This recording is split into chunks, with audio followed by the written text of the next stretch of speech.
Ah, Muli po, isang magandang araw sa lahat. Sa part 1 po ay mapag-usapan natin at nahimay po yung Republic Act 11935 na naging unconstitutional.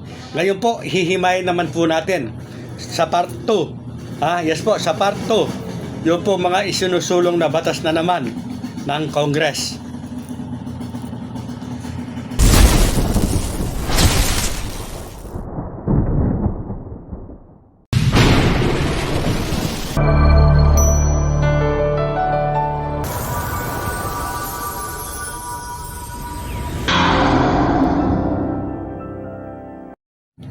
So, heto na nga po yung part 2. Dito po tatalakayin natin yung ito pong Senate Bill. Yes po, ito po ay patungkol po sa Senate Bill 2816 na pasado na po sa ikatlong pagbasa. Na inaakala po ng ilang pinangakuan na ito po ay ganap na batas na at matutupad na. Mapupospon na po ang halalan na nagkakamali po sila. Hindi pa po ito ganap na batas. Dahil kung baga po sa pagkain o pagluluto ng pagkain, kulang pa po sa rekado. Ano po ang kulang?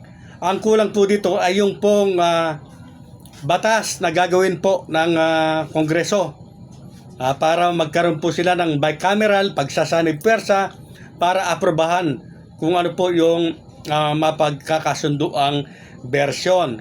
Subalit hanggang sa ngayon po ay hindi pa rin po natatapos sa third reading yung panukalang batas po ng Kongreso.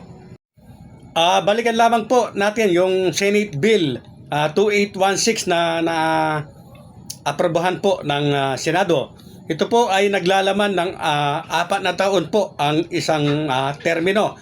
At ito po ay hanggang 2027 po. Yes po. So bali 4 na taon po. Kung bibilangin natin from 2023, 4 na taon, yan po ay hanggang 2027. Tandaan po, 2027 po. At ang Kongreso naman po, ito po yung kanilang isinusulong. Ito po yung House Bill number 11287 na sinasabing 6 na taon po ang magiging termino po ng mga nakaupo.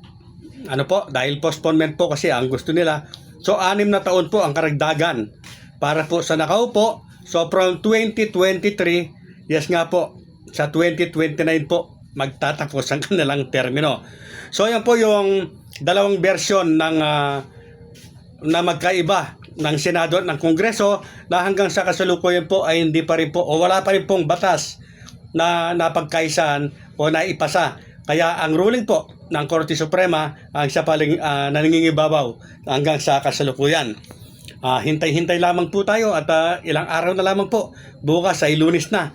Tingnan po natin kung ano po yung maaring mangyari. Pag-uusapan na ba yan? Tatapusin na ba sa third reading itong batas na 11287 or wala po? Koy na sing.